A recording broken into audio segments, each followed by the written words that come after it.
Tonight, family and friends honoring the life of Justin Baker, the man who's been missing since January after the truck he was in crashed into the Arkansas River in Sequoyah County.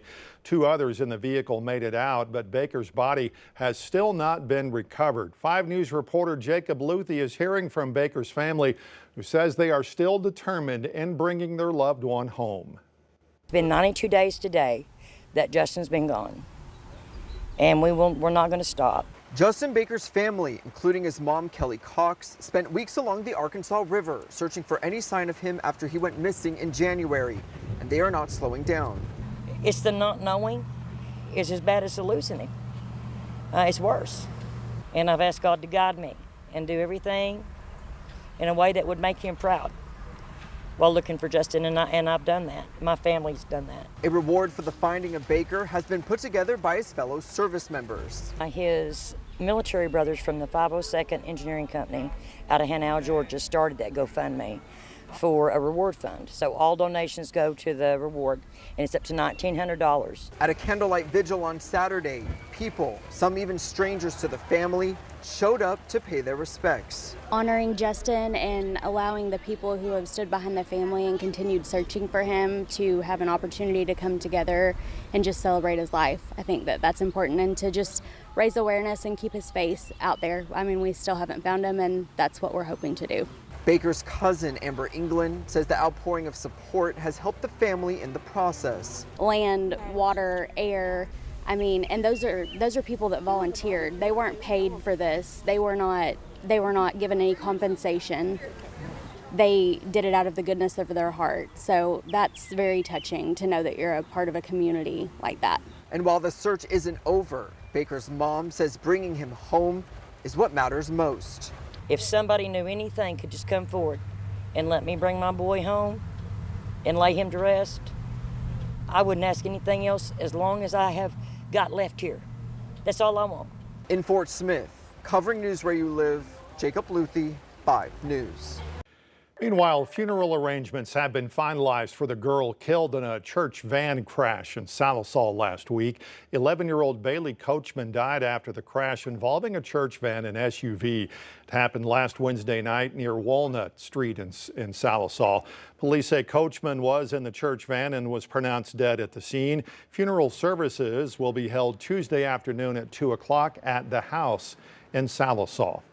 Police in Conway say they've arrested 2 people in connection with that deadly mass shooting nearly 2 weeks ago. 2 people were killed, 9 others injured after a gathering at a park there in Conway. 73 rounds were fired from 7 different weapons, and detectives are still looking for 2 other suspects. 20-year-old Ryan Goins and 19-year-old Tyler Ferris are both behind bars tonight. Goins being charged with 11 counts of aggravated assault, while Ferris is facing capital murder and terrorism charges. Even though there are still suspects on the run, Conway's chief of police says he's proud of his department's efforts. I especially want to commend the men and women who were on patrol the night of both shootings. Their swift response and immediate action, applying tourniquets and performing other life-saving measures, undoubtedly made a critical difference. Right now, police are still looking for Kimari and Kedrick Johnson. They're wanted on capital murder charges. Police say they're working with marshals to find them and take them into custody. If you've been putting off getting your real ID, today was a good day to cross it off the list. Fayetteville Revenue Office, along with a few others around the state, opened their doors for a special weekend event to help people get ready for a big change next month. Fayetteville was one of 5 offices that held special Saturday hours. The Department of Finance made the move after hearing from people who couldn't get there during the work week.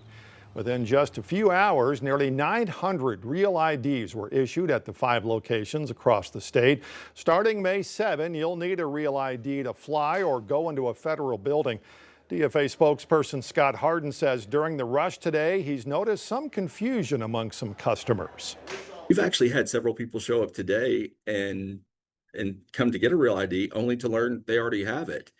And so that's been interesting when they say, I'm here to get my real ID, and then they pull out their existing license and you see that big gold star in the upper right-hand corner, and then you see the big smile on their face when they say, I'm good. Now, if you didn't make it out today, Hardin says the DFA is considering opening offices again next weekend. Remember, to get a real ID, you need to bring your birth certificate or passport, proof of residency documents, and your Social Security card.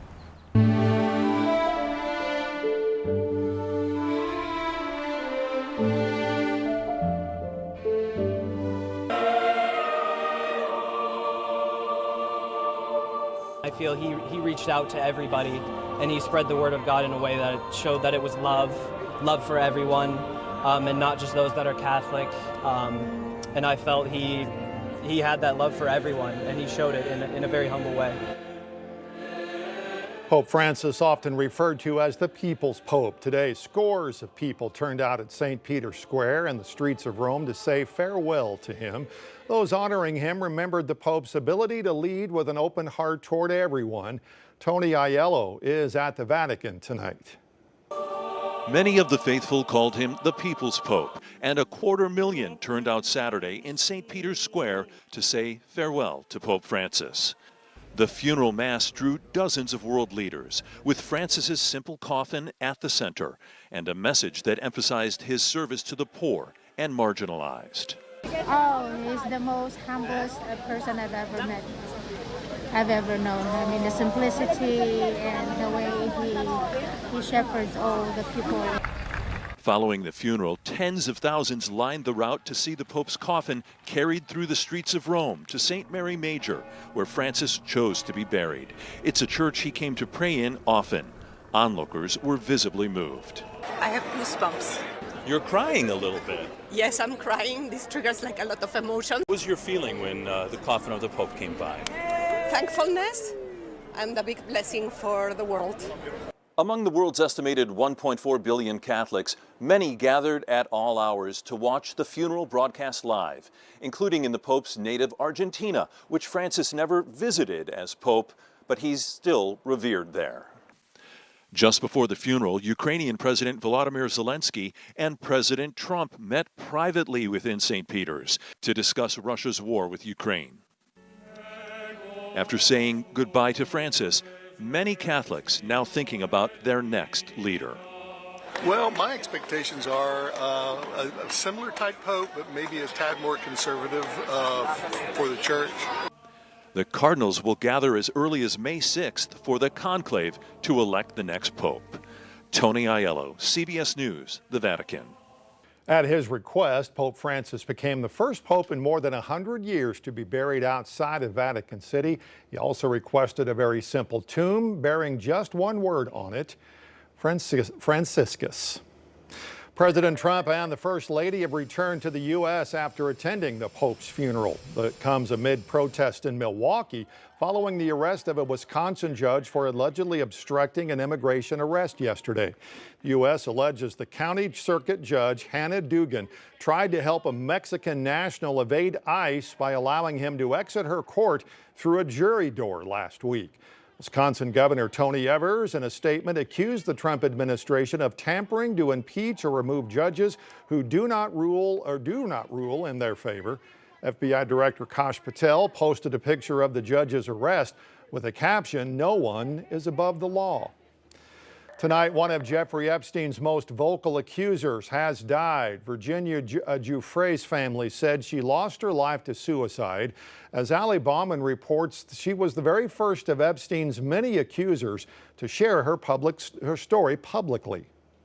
Virginia Giuffre was the first accuser of convicted sex offender Jeffrey Epstein to waive her anonymity and go public. In a statement, her family says the 41-year-old was the light that lifted so many survivors. In the end, the toll of abuse is so heavy that it became unbearable for Virginia to handle its weight. Giuffre said in 2019, Epstein's sex trafficking ring passed her around like a platter of fruit to the rich and powerful, including Britain's Prince Andrew when she was 17. The Duke of York denies the allegations and questioned the authenticity of this infamous photo of him with his arm around Giuffre's waist. They settled out of court for an undisclosed amount in 2022. We need to show the world that the rich and the mighty can fall too. Giuffre spoke with Gayle King in 2020 about her fight for justice and Epstein's death by suicide in a New York jail. It would have been great to look at him in court and say, you know, you hurt me, you took away my innocence, you took away my youth, but he took that away from us too. Allie Bauman, CBS News, New York.